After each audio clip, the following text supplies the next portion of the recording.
নজর রাখবো পরবর্তী সংবাদে। অপরিচিত যুবকের মারে আক্রান্ত হলো টিএসআর জওয়ান, এমনটাই অভিযোগ উঠে এসেছে। টিএসআর জওয়ান আক্রান্ত এবং অপরিচিত যুবকের মারে ঘটনা আমতলী বাজারে।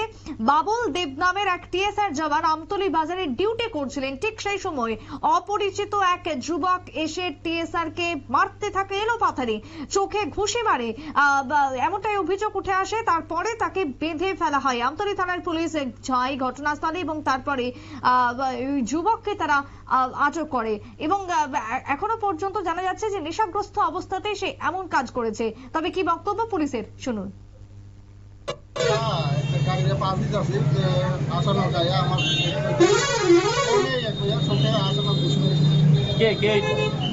আমিও চিনি না কোন জায়গাতে ঘটনা? ছেলেটার কি নাম টাম কিছু পাইছেন?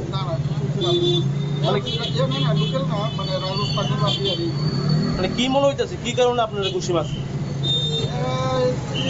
নেশা খাওয়ার গ্রস্তে মেন্টালি মনে হয় একটু প্রবলেমও আছে মনে হইতে। এখন ছেলেটা কই আছে? এখন আপনার নাম কি? আমার নাম বাবুল দেব। কোন বাজারে রয়েছে ঘটনাটা? আমতলী বাজারে। আপনি কই কই ব্যথা পাইছেন? আমার চোখে একটা তার চোখে ঘুষি মেরে দিতেছে। আমি তো বুঝতে পারছি না আশেপাশে যারা কথা বলতে হচ্ছে আপনি তো বুঝতে পুলিশের বক্তব্য আপনারা শুনলেন।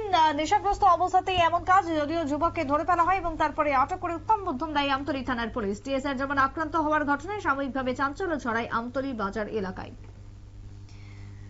সংবাদ আপাতত এখানেই শেষ করব। পরবর্তী নিউজ আপডেটের জন্য চোখ রাখুন শুধুমাত্র নিউজ ভ্যানগার্ডের পর্দায়। নমস্কার।